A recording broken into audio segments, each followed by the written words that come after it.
Hi there, I'm the sleep doctor, Michael Bruce. We all contribute to giving our days structure by using calendars, appointments, and reminders. However, adding structure to your night is something that hardly anyone appears to consider. You may now take charge of your surroundings and your sleep by giving your nights more structure. Additionally, as it can significantly impact the quality of your sleep, I would want to discuss with you how to create a fantastic nighttime routine. Thus, the idea here is quite straightforward. Sleep cannot be turned on or off. A procedure must be followed. This is how I prefer to think of it. To land the plane, you need a runway. I will therefore essentially tell you how to lay down the tarmac. From the time we get up until we go to bed, we must begin to consider sleep. Although I'm not advocating that sleep should be your main priority, there are a few things you can start doing to improve your day that will also significantly impact your night. Here are 5 practical sleep-related tips that you may implement. First, what time is best for you to enjoy your first cup of coffee? Before using caffeine, I encourage people to stay hydrated. When you consider the science underlying it, it's also rather fascinating. A brain requires 2 hormones, and they must be fairly abundant in order to essentially pull itself out of unconsciousness. Cortisol and adrenaline start working, and suddenly you're awake. The problem is that comparing cortisol and adrenaline to coffee is like comparing cocaine to weak tea.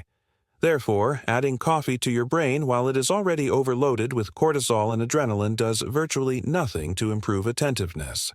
However, your cortisol and adrenaline levels will naturally start to decline after just 90 minutes. Caffeine actually raises cortisol and adrenaline levels if you take it during this natural decline. As a result, you receive a little more value for your money. In order to have your first cup of coffee, please wait 90 minutes after you open your eyes. Getting 15 minutes of sunlight each morning is a part of my morning ritual. Allow me to clarify the significance of this and the reasons you ought to make it a part of your daily morning practice. First of all, from the standpoint of eye health, it is quite beneficial to watch the sun rise over the horizon, depending on when you get up. It gets things going in there and aids in starting the rods and cones. Even so, it's crucial to obtain sunshine in the morning if you're not a big riser. Why? Because your eye contains a unique cell known as a melanopsin cell that is activated when sunlight strikes it. Melanopsin cells are responsible for communicating with the brain to either release or inhibit melatonin. Melatonin is turned off by the signal from sunlight. Keep in mind that melatonin is essentially the key that turns on the sleep engine. Therefore, it is really not something you want to happen in the morning. That should be turned off. To get rid of part of the melatonin, you drink and get some sunshine before you have your coffee. Maintaining an active lifestyle is the other important thing you should do during the day. According to the majority of the study, physical activity is the simplest method to enhance the general quality of sleep. I will now tell you the truth. Running a marathon is not required of you. Being a triathlete is not a must. You don't need to be an expert.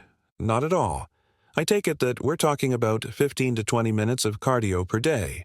You should probably engage in other activities as well. However, the data indicates that you will truly notice improvements in the depth of your sleep if you can get in at least 15 to 20 minutes of cardio each day. Therefore, it seems that a little physical exertion throughout the day has some extremely positive effects at night. The second important tip is to drink enough of water throughout the day, not just in the morning. The body needs to stay hydrated during the sleep process. There are numerous technical explanations for this, but ultimately, it matters. We don't want to be catching up on water at the end of the day, which is why I use phrases like that. Why? It's fairly clear, actually. It causes you to urinate and wake up. Therefore, I always advise individuals to sort of schedule their hydration throughout the day. I realize that this sounds like you have a lot on your plate, Doctor. Bruce, it's actually not that difficult. If you make sure your water bottle is empty by lunchtime after filling it up in the morning, you're usually in good health. However, drinking plenty of water during the day will help you sleep better at night. Lastly, when do you cease using caffeine, or when do you bookend it? I would estimate that it would be 2 p.m. at the latest, in the afternoon. Keep in mind that the half-life of caffeine varies from 6 to 8 hours, depending on your metabolism. In any case, half of the substance remains in your body for 6 to 8 hours.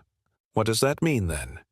This implies that if you drank 3 cups of coffee during the day, 1.5 cups are still lingering in your mind at 10 o'clock at night. Thus, dropping by at 2 p.m. is most recent. Maybe move it earlier to 12 if you can, and then again, maybe just keep it until morning. However, I would contend that caffeine is likely one of the main issues with going asleep, remaining asleep, and then reaching the desired level of depth in our sleep. Now that I've told you a lot of things, it's also crucial that you do them during the day. Recall that in order to land the plane, we need a runway. There must be a few things going on at night when we touch down the jet. However, I also want to clarify something. Not all of the advice must be followed. Decide one of those you want to try first. Then I do what I call the Habit of the Month Club, which may seem a little odd, but I do it nevertheless. In order to keep up with my routines, I add one new habit every month at the start of the month. Otherwise, I add too many, which may be a little stressful, and I don't really get things done that I want to. Therefore, this month, try to add one new sleep-related activity. In the evening, let me tell you about a few of them. It's alcohol, the major one. Although it makes us feel drowsy, drinking is terrible in the middle and late hours of the night. By the way, your body becomes anesthetized when you consume enough alcohol. When an IV is inserted into your arm during surgery then removed, you are not asleep. Rather, you are unconscious when you awaken. Alcohol also has that effect on you, particularly after 2 or 3 drinks. Therefore, I don't think it matters if you desire a glass of wine, whiskey, or beer with your meal. The trouble arises, however, after 2 beers. Let's say you sit down to supper at 6:30 p.m., or that you have your first glass of wine at 7 o'clock. You might take another glass of wine halfway through the dinner. You're beginning to feel a tiny buzz now. That indicates that your brain has become poisoned due to the poisonous effects of alcohol and an increase in cortisol. Do you recall earlier in the video when I was discussing cortisol and how it's one of the things that wakes you up? Cortisol levels should not be raised just before sleeping, and when you have more than 2 drinks, that's what occurs. Here is the greatest way to enjoy wine while still getting a decent night's sleep. Don't have more than 2 drinks between each one. Before going to bed, give yourself 3 hours and have a glass of water. Exercise is the topic I want to discuss next. I mentioned that you should work out during the day. Some folks should avoid working out right before bed. Why is that? According to the notion, raising your core body temperature makes it more difficult for your body to release melatonin and lower later. Recent studies have revealed that night owls, or what I like to call wolves, may work out closer to bedtime than previously believed. The chronotype is what you're looking for if you're wondering what a wolf or night owl is. You can learn a lot about your chronotype, when to exercise, when to sleep, and other useful information by taking my chrono quiz at chronoquiz.com, if that interests you. Ultimately, though, you should limit your exertion to roughly 4 hours before bed. After that, you should merely wind down for approximately an hour before bed. I refer to this time as the power down hour. This is my method for deconstructing a power outage hour. Suppose you go to bed at 11 o'clock. Put a 10 p.m. alarm on your phone or in your bedroom. Let's be fair, so this is an alarm to tell you that it's time to get ready for bed. Set that alarm as a reminder to begin your nighttime routine because time may kind of fly by. You now have 1 hour of power outages. What do you do then? Divide it into 3 20-minute chunks, with 20 minutes dedicated to the tasks you need to do. I often advise folks to use this 20 minutes for last-minute emails, putting together outfits, and, if they have children, packing bags. It essentially covers everything you need to do to avoid a bad morning. 20 minutes for hygiene comes next. 20 minutes for hygiene includes things like brushing your teeth, washing your face, and possibly taking a shower in the evening. You should not wait to take off your makeup if you wear it during the day. And here's why I'm giving you a little more suggestion. The majority of people remove their makeup in the well-lit bathroom, where they are essentially exposed to blue light, which inhibits the release of melatonin. Please remove your makeup by 8 o'clock at night. In this manner, you can avoid overexposing yourself to blue light and brush your teeth during your 20-minute hygiene session before continuing. Much of the magic truly occurs in the last 20 minutes. We discover that many people find that when they lie in bed, it's the first time they've had a break during the day. As a result, all of their thoughts come flooding in, which, to be honest, increases anxiety and heart rate, making it difficult to fall asleep. Therefore, you must take action to either divert your attention or to take the place of those ideas. I find that meditation, calm, and perhaps even prayer may be really beneficial. Reading a book or using pillow speakers to listen to podcasts are two other options, but the key is to divert your attention in a constructive way. Examining the state of your space is another crucial step. Temperature is now one of the simpler ones to experiment with. Never forget that sleeping in a cooler environment is always preferable. So, how does that work for certain individuals? Remember that some people sleep better at a hot temperature than others, so it's crucial to determine what the ideal temperature is for you. The good news is that there are several methods to customize this. First, the room's ambient temperature should ideally be between 68 and 72 degrees to achieve your desired results. There are a few other things you can do if that's still not cool enough and you're feeling hot. First, think about wearing less clothing when you sleep. Many people sleep with only a t-shirt and panties or bare, which improves thermoregulation.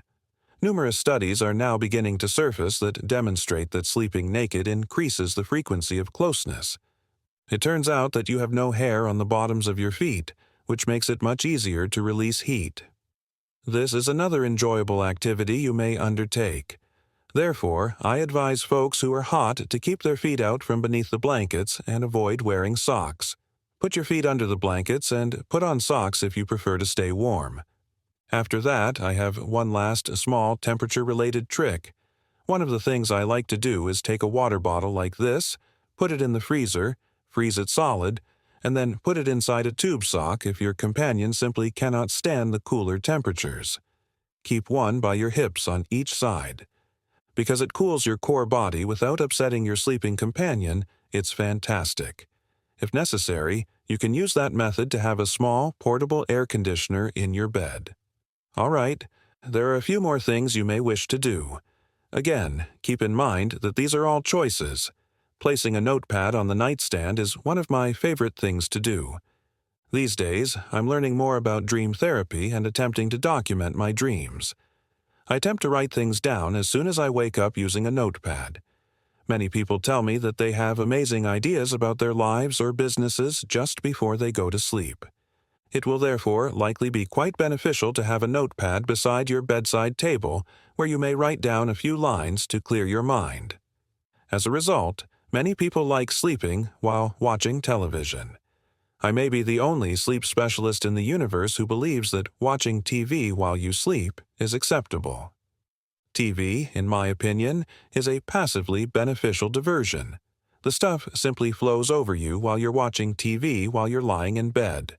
Although you're not actually interacting with the information, you definitely want to stay away from tablets and phones. Many folks now turn to me and say, "But, doctor, Bruce, my phone is ringing." Bullshit. Purchase an analog alarm clock and carry it with you when you go elsewhere. This is what happens, so you don't need your phone by your side. In the middle of the night, someone awakens. You're done when they reach over and take their phone. You're running, scrolling, or engaged in another activity. You're not sleeping, and you're getting strong light.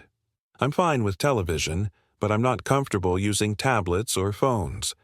Maintaining a regular wake-up time is actually the one thing you did that will have the biggest impact on your sleep, if I had to choose just one feature. The regularity of the wake-up time turns out to be quite significant since it gives you consistency for all circadian activities in your body. I want you to base this on something called your chronotype. What does that mean, Michael? Your body contains over 300 circadian clocks. They all maintain consistency by rising at the same hour each day. Let's imagine you are adhering to all of these suggestions, but you would still like to learn a little bit more about a medication that could help you sleep. Unbelievably, the majority of individuals on the planet are magnesium deficient. You might want to watch a few of my films on YouTube about magnesium, but first, I'd like to share with you a dish that incorporates magnesium into your daily routine and tastes really good. Banana tea is the name of it. To be clear, the only ingredients in this are water and a banana. There is no tea or caffeine. Therefore, split a banana in half, leaving the peel and fruit inside, and then cut off the tip and stem. If I told you that the peel of the banana has 3 times as much magnesium as the fruit, would you believe me? Because bananas are so high in magnesium, we literally refer to them as nature sleeping pills because they genuinely aid in falling asleep.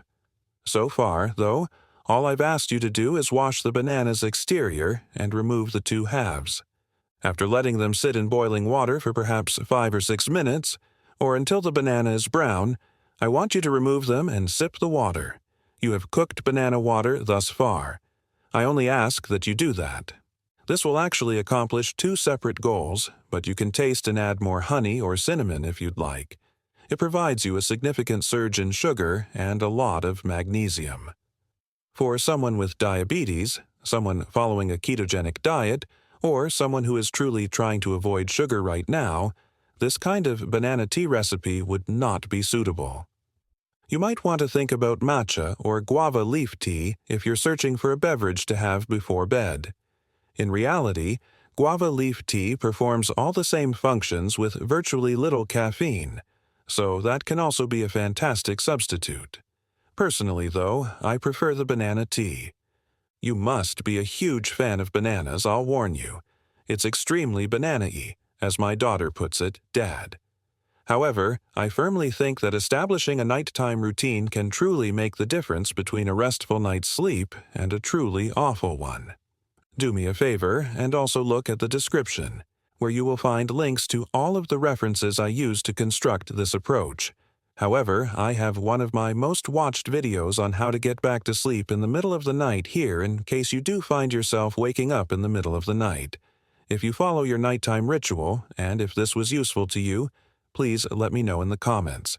This is the Sleep Doctor, Michael Bruce, wishing you a restful night's sleep.